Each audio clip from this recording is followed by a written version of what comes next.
ये है। बच्चे बाहर आने के पहले ही मोनी अपने अंडों का बहुत अच्छे से ख्याल रखती है।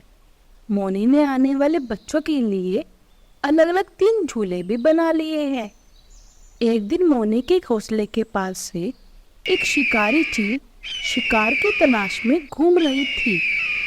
तभी उसे मोनी चिड़िया का घोंसला दिख जाता है। बहुत देर से मैं शिकार की तलाश में घूम रही थी। चलो इस घोंसले की खिड़की से झांक कर देखती हूँ। चील घोंसले की खिड़की से झांक कर देखती है। उसे अंदर 3 अंडे दिखाई देते हैं। अरे वाह, आज तो मजा ही आ जाएगा। आज मैं इन 3 अंडों की दावत उड़ाऊंगी। मोनी अनाज लाने के लिए घर से बाहर गई थी। चील घर का दरवाजा तोड़ने की बहुत कोशिश करती है, लेकिन मोनी ने अपना घोंसला बहुत पक्का बना लिया था। इस वजह से चील दरवाजे को नहीं तोड़ पाती। अरे यह दरवाजा तो बहुत ही मजबूत है। कोई बात नहीं, अभी के लिए मैं चली जाती हूँ। कभी न कभी तो इन अंडों की माँ घर पर होगी। जब वह बाहर आएगी तब पहले मैं उन अंडों की माँ को खा लूंगी और बाद में उन अंडों की आराम से दावत उड़ाऊंगी।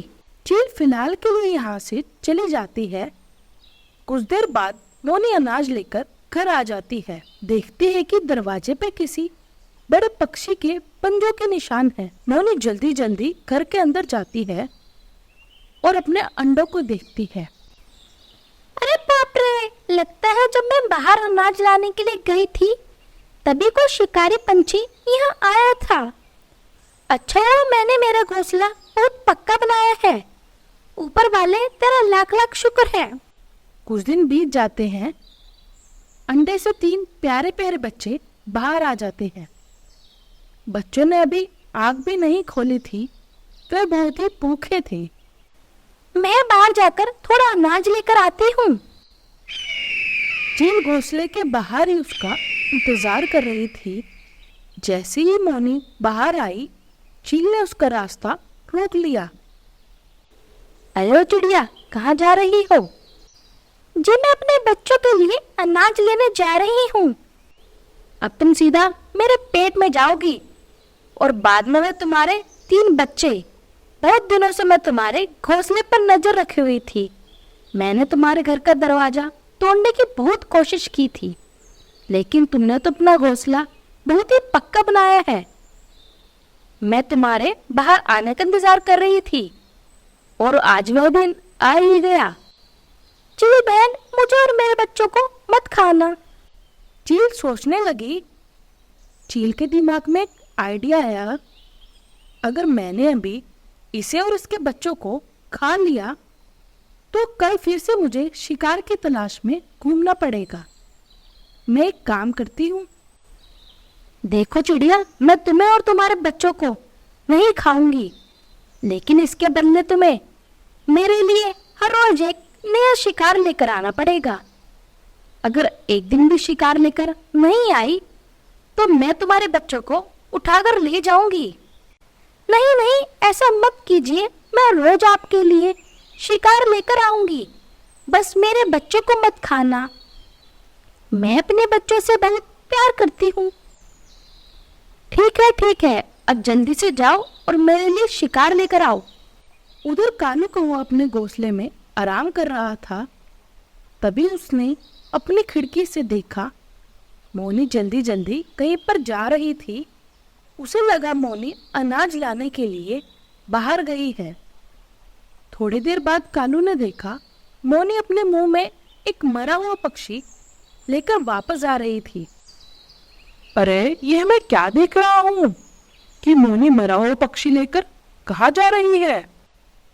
दूसरे दिन उसी समय कानू को मोनी फिर से जाती हुई दिखाई देती है।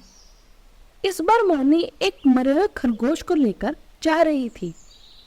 कानू सोच में पड़ गया। उसे कुछ समझ नहीं आ रहा था। तभी कानू ने मोनी का रास्ता रोक लिया। अरे मोनी, रुक जाओ। यह तुम क्या कर रही हो? मैं कल से तुम्हें देख रहा हूँ। तुम मरे हुए जानवरों को लेकर यहाँ से जा रही हो। आखिर बात क्या है? मोनी कानू को सारी बात बता देती है। अरे बाप रे, यह तो बहुत बड़ी परेशानी है मोनी। लेकिन यह सब तुम कब तक करोगी? क्या करूं कालू भैया, मुझे मेरे बच्चों के बड़े होने तक करना पड़ेगा। अभी मैं चलती हूँ, अभी भी वो चील मेरे घोंसले के ऊपर बैठी है। अगर मैं समय पे नहीं गई फिर मेरे बच्चों को खा जाएगी। मोनी का अब यह रोज का काम हो गया था। चील मोनी के घर आ जाता, मोनी उसे शिकार लाकर दे देती और यह आराम से दावत उड़ाकर वहां से चली जाती थी। फिर एक दिन मोनी बहुत बीमार हो जाती है। उसे बहुत तेज बुखार हो गया था। अब मैं क्या करूं, कैसे बाहर जाऊं? अगर मैं शिकार लेकर नहीं आई तो अनर्थ हो जाएगा। बच्चे बहुत भूखे थे। बच्चे भूख से कहने लगे, माँ ओ माँ, हमें बहुत भूख लगी है, कुछ खाने को दे दो ना। उठो ना माँ। बच्चों, आज मेरी तबीयत बहुत खराब है, मुझे बहुत सिर में दर्द हो रहा है। थोड़ी देर रुक जाओ, मैं थोड़ी देर में अनाज लेने के लिए जाती हूँ। तब तक तुम एक काम करो, मैंने इमरजेंसी के लिए थोड़ा अनाज इकट्ठा कर लिया था, वह वहाँ उस टोकरी में रखा हुआ है, तब तक मुझे खा लो। इधर चील मोनी का इंतजार कर रही थी। अरे ये चिड़िया आज क्यों नहीं आई? अभी तक तो उसे आ जाना चाहिए था। अब मुझसे भूख बर्दाश्त नहीं हो रही, मैं अब इसके बच्चों को नहीं छोड़ूंगी। चील मोनी के घर की ओर उड़ना शुरू कर देती है। मोनी का घर दूर था। तभी रास्ते में उसे रानो चिड़िया का घोंसला दिख जाता है। ये हुई ना बात, इस घोंसले में तो दो बच्चे हैं। मोनी का घर यहाँ से बहुत दूर है। आज के दिन मैं इन बच्चों को खा लेती हूँ। चील चिड़िया के एक बच्चे को खाने लगती है। तभी वहां पर कालू कौवा आ जाता है और वहां से चील को खदेड़ देता है। इन दोनों में हाथापाई हो जाती है। चील कालू को एक पंजा भी मार देती है। इस वजह से कालू घायल भी हो जाता है। कालू कौवे की वजह से रानो चिड़िया के एक बच्चे की जान बच जाती है। कालू, मैं तुझे देख लूंगी। हाँ हाँ, देख लेना, अब जल्दी से यहाँ से फुट ले। तभी वहां पर रानो चिड़िया आ जाती है। ये सब किसने किया कालू भैया? कालू रानो को सारी बात बता देता है। अब मैं उस चील को नहीं छोड़ूंगी। अरे रानो, वह बहुत खतरनाक है। वह सिर्फ तुम्हारे नहीं, जंगल के बहुत सारे पक्षियों को खा चुकी है। वह सबसे ज्यादा बेचारी मोनी को परेशान कर रही है।